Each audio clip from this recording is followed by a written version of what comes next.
नमस्कार साथियों, स्वागत है आपका अपना YouTube चैनल द ब्रेन ज्ञान पर। आज हम कक्षा 10वीं के भूगोल के कुछ ऐसे महत्वपूर्ण प्रश्न को देखेंगे जो परीक्षा में बार बार पूछा जाता है। साथियों, ये प्रश्न सभी आपदा प्रबंधन से है और इस चैप्टर से लगभग 10 प्रश्न पूछे जाते हैं। मैंने इस वीडियो में सभी उन प्रश्नों को टालने का प्रयास किया है। आप पूरा वीडियो जरूर देखिएगा। चलिए आज का पहला प्रश्न देखते हैं। पहला प्रश्न है कि सुदूर संवेदी उपग्रह यानी रिमोट सेटिंग उपग्रह का उपयोग कहाँ होता है? दूरसंचार के लिए, मौसम विज्ञान के लिए, संसाधनों के खोज के लिए या दूरदर्शन के लिए? तो इसका राइट आंसर क्या हो जाएगा? सी इसका सही आंसर होगा, संसाधनों के खोज के लिए। अगला प्रश्न है कि मानव जनित आपदा है कौन सी? बाढ़, भूकंप, आतंकवाद और सुनामी। तो इसका राइट आंसर क्या हो जाएगा? आतंकवाद होगा। मानव साथियों, मानव जनित आपदा किसको कहते हैं? तो मानव जनित आपदा उसको कहते हैं जो मनुष्यों के द्वारा तैयार या उत्पन्न किया जाता हो, उसको मानव जनित आपदा कहते हैं। जैसे बम फेंक देना, आतंकवाद करना, लूटपाट करना, ये सब मानव जनित आपदा है। और प्राकृतिक आपदा उसको कहेंगे जो नेचर के द्वारा होता है, यानी प्रकृति के द्वारा स्वतः अपने आप हो जाता है। जैसे भूकंप, सुनामी, बाढ़, ये सब क्या है? प्राकृतिक आपदा है। तो चलिए अगला प्रश्न देखते हैं। आपदा प्रबंधन का प्रमुख घटक है कौन? स्थानीय प्रशासन, स्वयंसेवी संगठन, गांव तथा मोहल्ले के लोग या इनमें से सभी? तो साथियों, इनमें इसका राइट आंसर क्या हो जाएगा? इनमें से सभी क्या है? आपदा प्रबंधन का प्रमुख घटक होते हैं, ये सभी है। अगला प्रश्न है कि मकान में आग लगने की स्थिति में क्या करना चाहिए? अग्निशमन यंत्र को बुलाना चाहिए, दरवाजे एवं खिड़कियों को बंद करना चाहिए, आग बुझाने का इंतजार करना चाहिए या इनमें से कोई नहीं? तो इसका राइट आंसर क्या हो जाएगा? अग्निशमन को बुलाना चाहिए, यानी फायर ब्रिगेड को बुलाना चाहिए। अगला प्रश्न है कि इंफ्रारेड कैमरा का प्रयोग निम्न में से किस आपदा में किया जाता है? बाढ़ में या सुखाड़ में, भूकंप में या इनमें से किसी में नहीं? तो इसका राइट आंसर क्या हो जाएगा? इंफ्रारेड कैमरा का प्रयोग इनमें से किसी में नहीं किया जाता है। इंफ्रारेड का कैमरा का प्रयोग किया जाता है खदानों को देखने में। अगला प्रश्न है कि भूकंप सूखे के लिए उत्तरदायी कारक है क्या? वर्षा की कमी, भूकंप, बाढ़ या ज्वालामुखी प्रक्रिया? तो इसका राइट आंसर क्या हो जाएगा? ए हो जाएगा, वर्षा की कमी।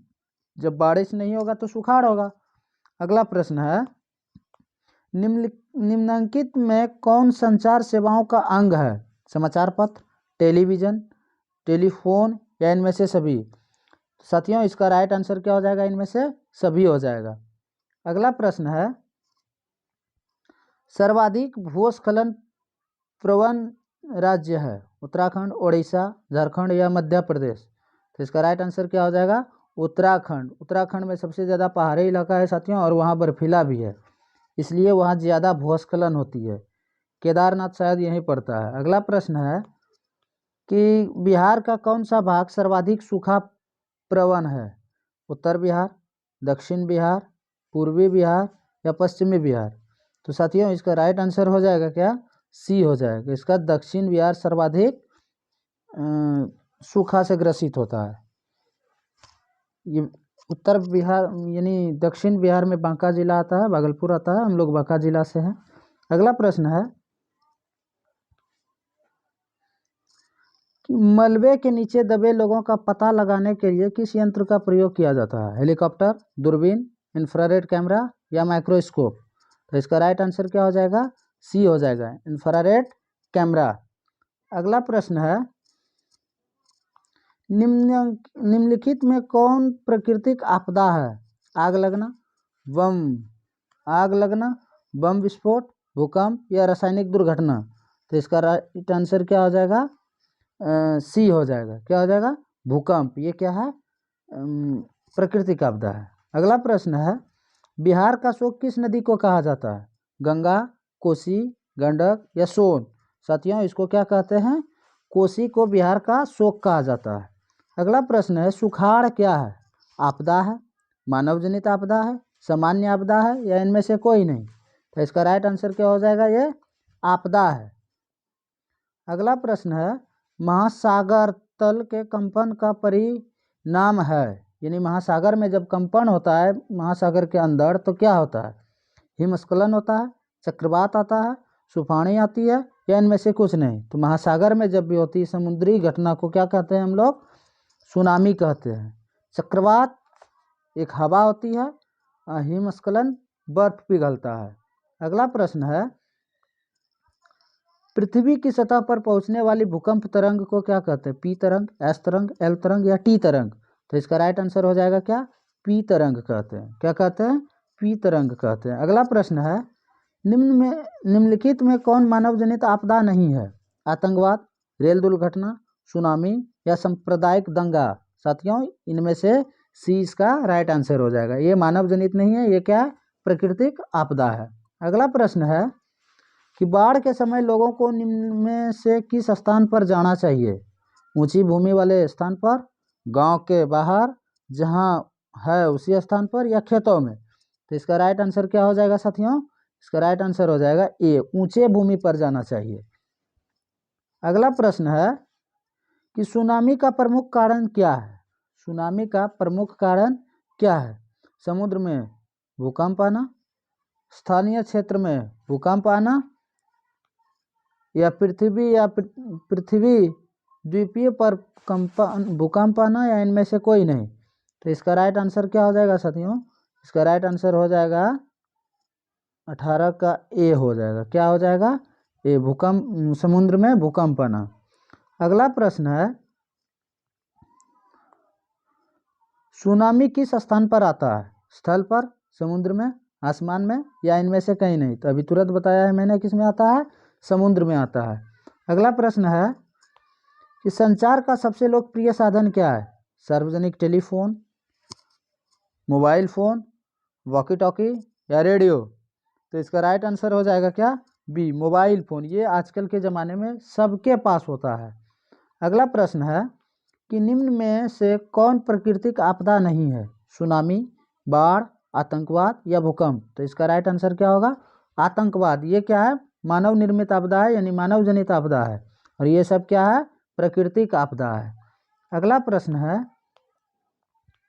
भारत में अत्यंत विनाशकारी भूकंप कब आया था, 1934 में, 1948 में, 1967 में या 1990 में।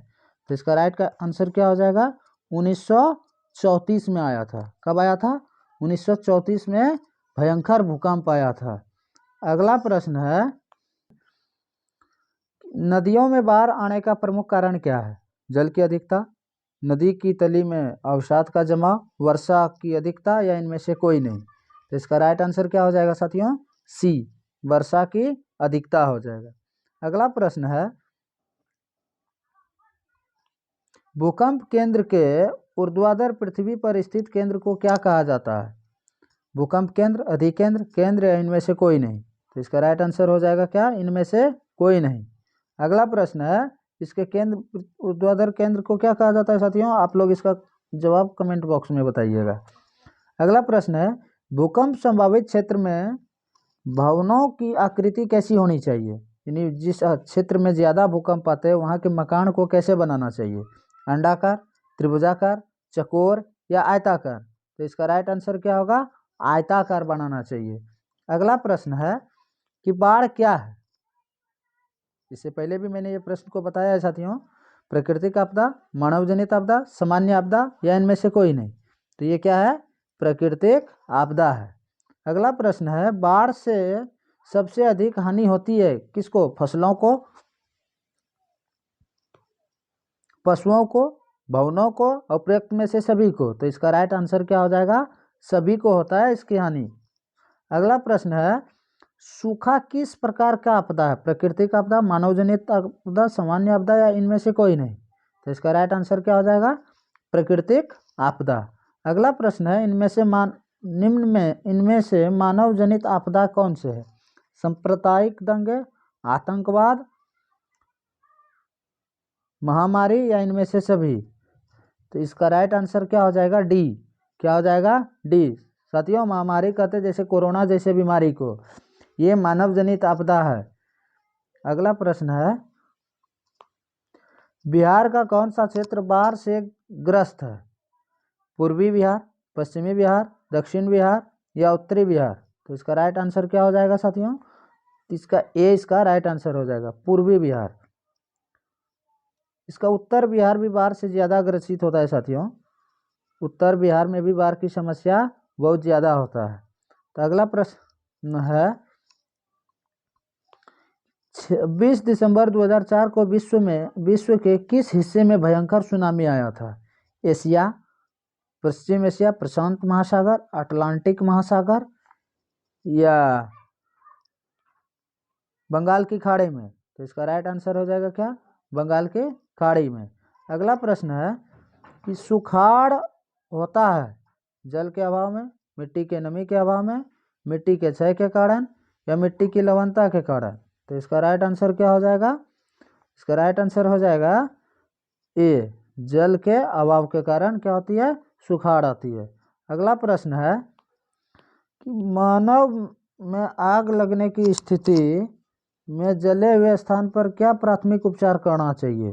ठंडा पानी डालना चाहिए, गर्म पानी डालना चाहिए, अस्पताल पहुंचाना चाहिए या इनमें से कोई नहीं? तो इसका राइट आंसर क्या हो जाएगा? ए, ठंडा पानी डालना चाहिए। अगला प्रश्न है, निम्न में से कौन सा मानव जनित आपदा नहीं है? सांप्रदायिक दंगा, आतंकवाद, रेल दुर्घटना या इनमें से कोई नहीं? तो इसका राइट आंसर क्या हो जाएगा? डी, ये क्या है? इनमें से कोई नहीं, ये सब क्या है? मानव जनित आपदा है। अगला प्रश्न है, सुखाड़ का कारण क्या है? जल का अभाव, मिट्टी के नमी का अभाव, मिट्टी का क्षय होना या मिट्टी की लवणता? तो इसका राइट आंसर हो जाएगा जल का अभाव। जब बारिश ही नहीं होगा, पानी ही नहीं होगा तो सुखाड़ ऑटोमेटिक होगा। अगला प्रश्न है, बाढ़ का प्रमुख कारण क्या है?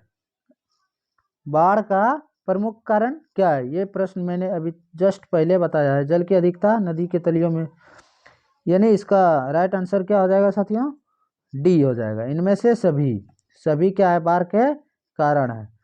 अगला प्रश्न है, सुनामी प्रभावित क्षेत्र में मकानों का निर्माण कहाँ करना चाहिए? सागर के किनारे यानी निकट, सागर के तट से दूर या मैंग्रोव वन में या इनमें से कहीं नहीं? तो इसका राइट आंसर क्या हो जाएगा? बी, सागर तट से दूर में करना चाहिए। अगला प्रश्न है, गुजरात का कच्छ प्रदेश किस भूकंपीय पेटी में है? जोन 1, जोन 2, जोन 3 या जोन 5? तो इसका राइट आंसर हो जाएगा क्या? डी, जोन 5 में आता है गुजरात का कच्छ क्षेत्र। अगला प्रश्न है, सर्वाधिक बाढ़ प्रभावित देश है? पाकिस्तान, ईरान, बांग्लादेश या भूटान? तो इसका राइट आंसर क्या हो जाएगा? बांग्लादेश। अगला प्रश्न है, संसाधनों की खोज एवं प्रबंधन के लिए किस उपग्रह का प्रयोग किया जाता है? संचार उपग्रह, सुदूर संवेदी उपग्रह या नेविगेशन उपग्रह या ध्रुवीय उपग्रह? तो इसका राइट आंसर क्या हो जाएगा? सुदूर संवेदी उपग्रह। साथियों, अगर ये वीडियो आपको अच्छा लगता है तो अपने दोस्तों में शेयर कीजिए और चैनल को सब्सक्राइब कर लीजिए। और जो भी त्रुटि है उसको आप अपने कमेंट में बता सकते हैं ताकि हम उसको सुधार सकें। और जितना हो सके आप शेयर कीजिए, सपोर्ट कीजिए। थैंक यू, धन्यवाद, बाय बाय, टेक केयर।